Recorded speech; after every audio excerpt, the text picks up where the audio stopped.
Assalamualaikum warahmatullahi wabarakatuh. Perkenalkan, nama saya Desi Mirayanti dengan NIM 18140700029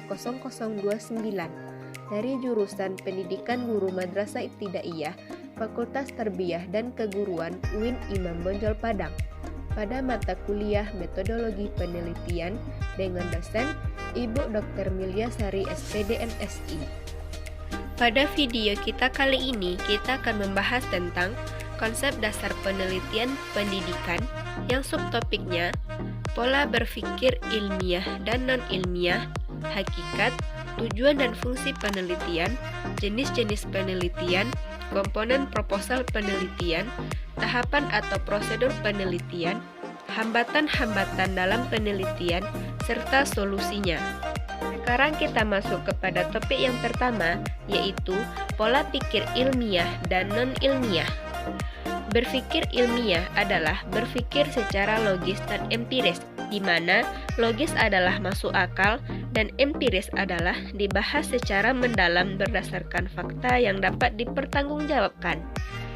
Berpikir non-ilmiah adalah berpikir menggunakan perasaan, akal sehat, prasangka, dan intuisi yang diperoleh secara kebetulan atau tanpa proses pengumpulan data. Selanjutnya, hakikat, tujuan, dan fungsi penelitian. Metodologi artinya cara melakukan sesuatu dengan menggunakan pikiran secara seksama untuk mencapai suatu tujuan. Sedangkan penelitian adalah suatu kegiatan untuk mencari, mencatat, dan merumuskan dengan menganalisis sampai menyusun laporannya. Jadi, hakikat penelitian adalah cara ilmiah untuk mendapatkan data yang valid dengan tujuan dapat ditemukan, dikembangkan, dan dibuktikan suatu pengetahuan tertentu sehingga dapat digunakan untuk memahami, memecahkan, dan mengantisipasi masalah dalam bidang pendidikan. Tujuan penelitian. Tujuan dilakukannya penelitian diantaranya untuk menemukan pengetahuan, teori, konsep, dalil atau generalisasi baru tentang pendidikan, untuk memperbaiki atau memodifikasi teori pendidikan lama, dan untuk memperkokoh suatu teori atau generalisasi yang sudah ada. Fungsi penelitian. Fungsi dari dilakukannya penelitian yaitu menilai program, prosedur dan bahan-bahan untuk menunjukkan hasil pendidikan yang telah dicapai, biaya dalam ukuran waktu, usaha dan bahan-bahan, dan keadaan hasil-hasil yang dicapai. Membentuk suatu badan informasi tentang usaha pendidikan yang bermanfaat, menyediakan pandangan, rangsangan, dan penyuluhan yang berhasil untuk pembaruan pendidikan, dan mengembangkan teori yang lebih memadai dan sahih atau valid. Selanjutnya, jenis-jenis penelitian, yaitu 1.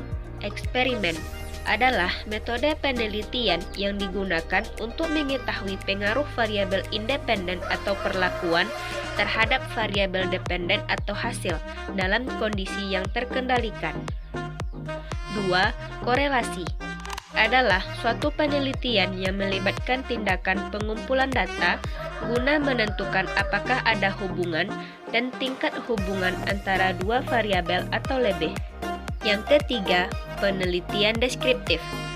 Menurut Sugiono adalah penelitian dengan metode untuk menggambarkan suatu hasil penelitian. Yang keempat, penelitian tindakan kelas adalah penelitian yang dimaksudkan untuk memperbaiki pembelajaran di kelas. Yang kelima, penelitian R&D atau pengembangan adalah metode penelitian yang bertujuan untuk menghasilkan produk-produk tertentu serta menguji validitas dan keefektifan produk tersebut dalam penerapannya. Yang keenam, penelitian mix adalah pendekatan penelitian yang mengkombinasikan atau mengasosiasikan bentuk kualitatif dan bentuk kuantitatif. Selanjutnya, komponen proposal penelitian, yaitu 1. Abstrak penelitian dan kata kunci yang berisi gambaran ringkas terkait penelitian. Yang kedua, latar belakang masalah yang berisi dasar pikir atau argumentasi peneliti. Yang ketiga, permasalahan penelitian, yaitu rumusan atau komplikasi permasalahan yang akan dipecahkan. Yang keempat, literatur review, yaitu hasil kajian dan penelitian sebelumnya terkait topik atau pertanyaan. Yang kelima, landasan teori atau kerangka konseptual. Yang keenam, hipotesis, yaitu suatu dugaan yang perlu diketahui kebenarannya. Yang ketujuh, metodologi penelitian. Yang kedelapan, hasil yang diharapkan. Yang kesembilan, waktu dan tempat penelitian. Yang kesepuluh, daftar pustaka atau daftar rujukan. Yang kesebelas, lampiran yang berisi CV, salinan SK, dan lain sebagainya. Selanjutnya, tahapan atau prosedur penelitian yang terdiri dari tahap perencanaan atau persiapan yang berisi penentuan atau pemilihan masalah, latar belakang masalah, perumusan atau identifikasi masalah, telaah kepustakaan, tujuan dan kegunaan penelitian, perumusan hipotesis, dan metode penelitian.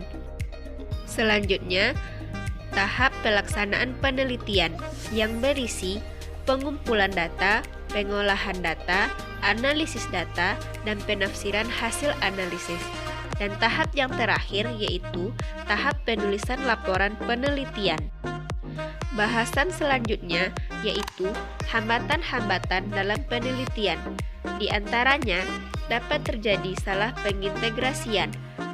Sering kali membuat keputusan hanya mau tahu hasil akhirnya saja. Hasilnya sulit untuk dipublikasikan secara luas kepada publik, tidak mudah menemukan dan merumuskan masalah yang hendak diteliti, kurang mendalamnya pengetahuan dan keterampilan, kurangnya kemampuan dalam meyakinkan bahwa model, metode, dan strategi yang efektif dan mampu membawa perubahan yang positif. Solusi yang ditawarkan agar penelitian dapat berjalan lancar di antaranya, peneliti harus lebih teliti lagi dalam melakukan penelitiannya dan berusaha untuk lebih mendalami pengetahuan dan keterampilan dalam teknik-teknik dasar penelitian.